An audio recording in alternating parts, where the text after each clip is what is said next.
I would like to thank God.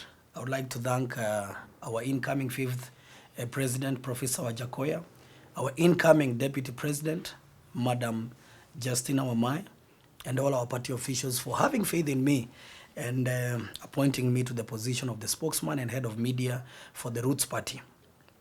I want to assure all Kenyans that I take this appointment very seriously, with a serious task of ensuring that we win the 2022 August 9th general elections.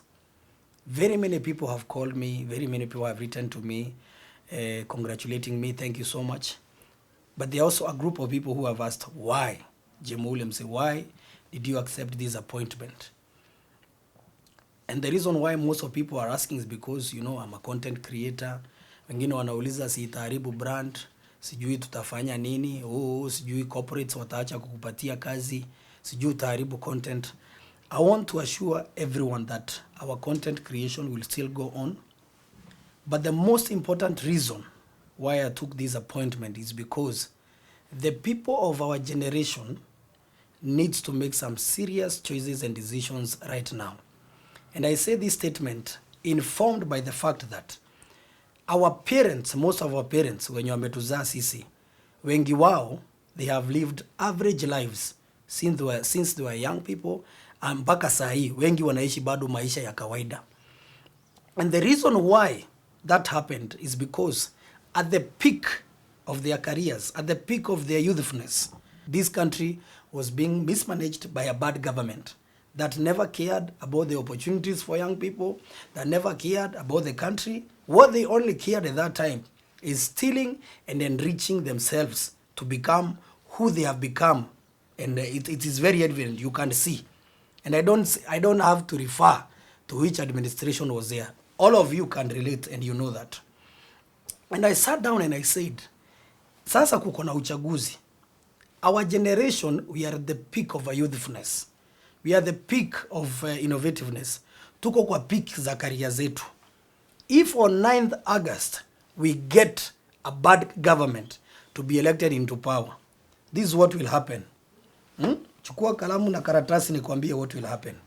Wewe saa hii mwenye uko kwa peak ya career yako, wewe mwenye uko kwa peak ukifanya biashara, wewe mwenye uko kwa peak ukipiga hustle, wewe mwenye uko kwa peak uko jobless unatafuta kazi, kukikuwa na serikali mbaya on 9th August, wewe mwenye uko jobless hakuna kazi utapata.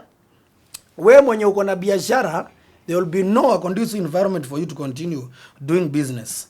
Wewe mwenye uko employed, some of the companies, most of them will close down because of the mismanagement that will happen in this country. When that happens, you will be jobless. There will be no space for you to innovate. There will be no space for you to grow.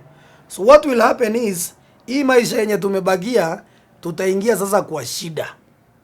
And I sat down and I said, Jaymo, why can't you join a movement that is set to change the country? Why can't you join a movement that is speaking a language of our generation?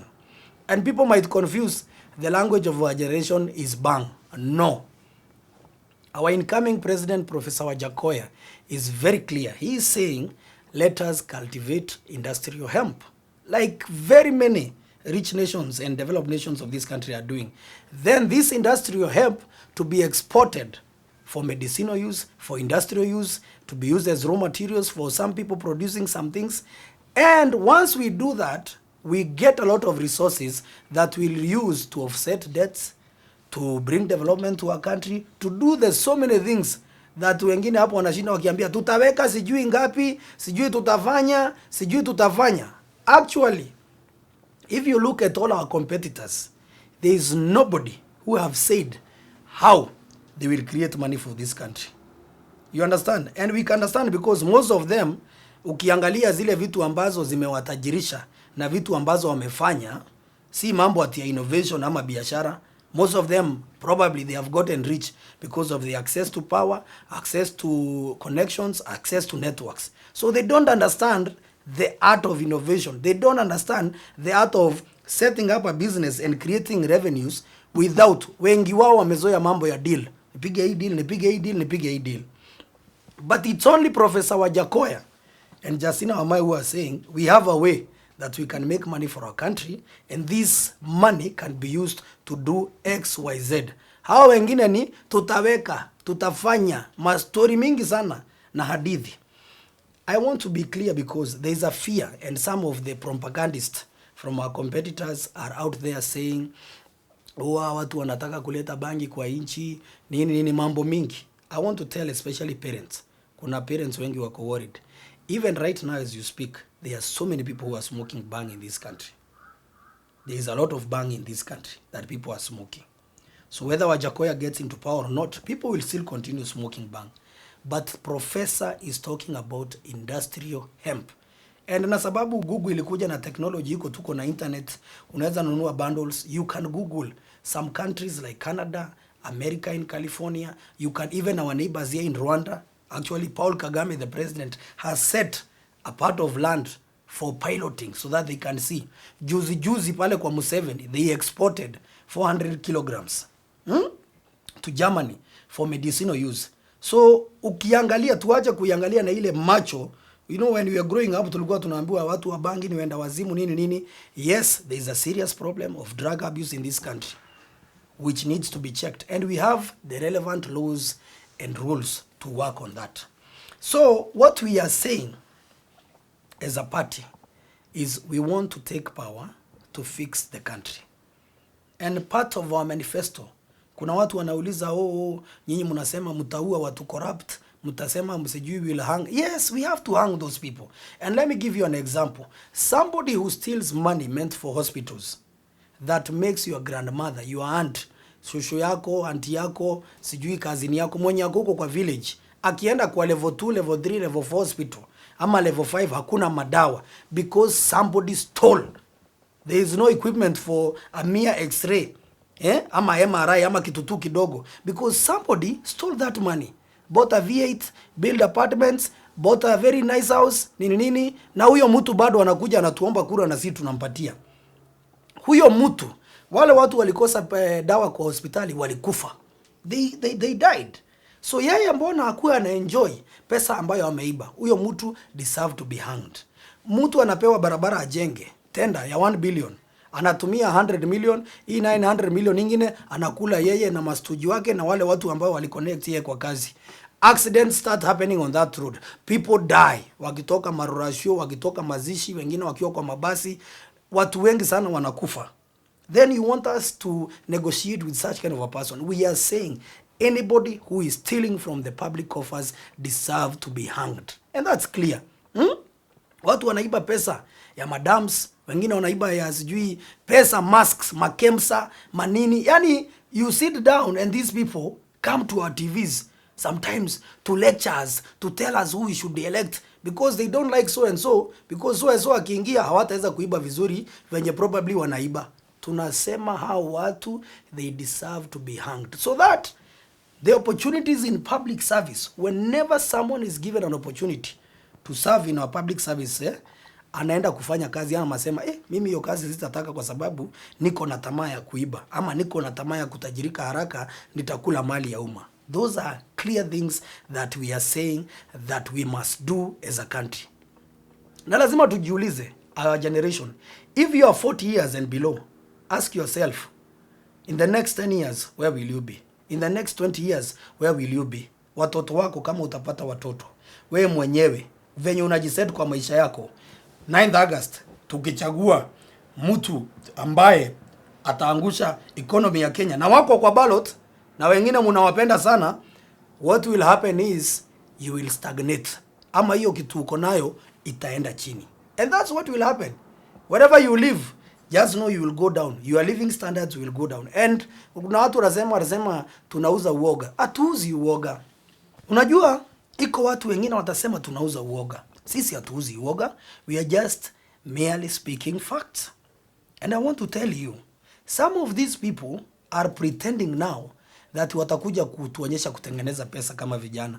Watakuja kutuonyesha kutengeneza pesa kama wamama. Watakuja kutuonyesha kutengeneza pesa kama wale watu ambao wako na vilema na wazee na kila mtu. Let me ask you, these people are super rich. Some of them, they are billionaires. Have you asked yourself, They succeeded in the same Kenya that we are in. Unajua mtu asikwambia ati Kenya hakuna pesa, yet hao they are super rich, they are billionaires, they have assets, nini, tunajua maisha yao venye iko. How did they make money in a bad country? My answer is they made money because they had the right opportunities, the right networks, na walikuwa hapo kwa hiyo system. Sasa jiulize swali, hawa watu wametengeneza pesa mingi kama hawajaoni hiyo infrastructure ya serikali. What if we give them a chance to own that infrastructure? Your guess is as good as mine on what they will do to this country. So, kama if they are really honest, kuja utuambie, mimi ni billionaire, nilitengeneza pesa hivi na hivi, na ndio na maana nataka niingie jimbia mtengeneze. Tupatie manual yako. Because you still made money in the same Kenya that you are telling us there are no opportunities that you want to come and fix. Yet you yourself, you have benefited from that same system. My point is, the only hope that we have is in Professor Wajackoyah and Justina Wamai. Let's fix our country. And we are inviting all the crazy ideas from well-wishing Kenyans out there on how we can fix our country. Let's fix it. Let's eliminate corruption and wastage. It's the only thing yenye nafanya wewe kama ni kijana una wera ni because kuna mtu aliiba pesa fulani. Opportunities haziko. That's why uko jobless. Hiyo job unafanyanga unalipwa 10,000. If we had a functioning economy and a better one, ungekuwa unalipwa labda 50,000. Huyo mwenye analipwa 50 saa hii, tungekuwa na serikali mzuri na economy imegrow, angekuwa probably analipwa 100 or 150. And it goes on, it goes on, it goes on. Sisi tunasema wakati umefika of our generation to make the right choices. We have been told so many lies. Hizo vitu mingi unasikia, sijui nini, bottoms ups, azimio, I don't know what. Those things we have heard them so many times. Kwa wale tulizaliwa na tumewitness mambo ya election kutoka 1997, there is no new language that has been spoken in this country other than wakati ingi. Unajua, so tuwache kufichana, tuwache kudanganyana. We can make the right choices. Because let me ask you, umejiuliza swali, in 1963 when Jomo Kenyatta came into power, he promised people school, roads, hospitals. And they started building those things.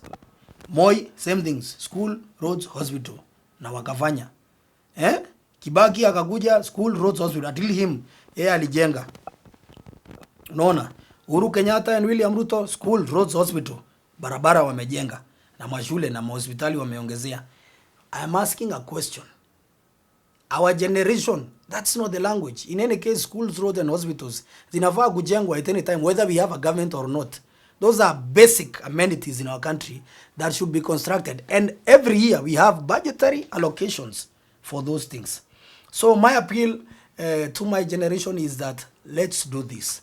Before uchochwe, before upige kura, before uende kupiga jirani yako sijui jua na support nani, before ufanye kitu ya ujinga on 9th August, ask yourself, hii vote yangu nitaitumia vizuri na naitumia vizuri kufanya nini?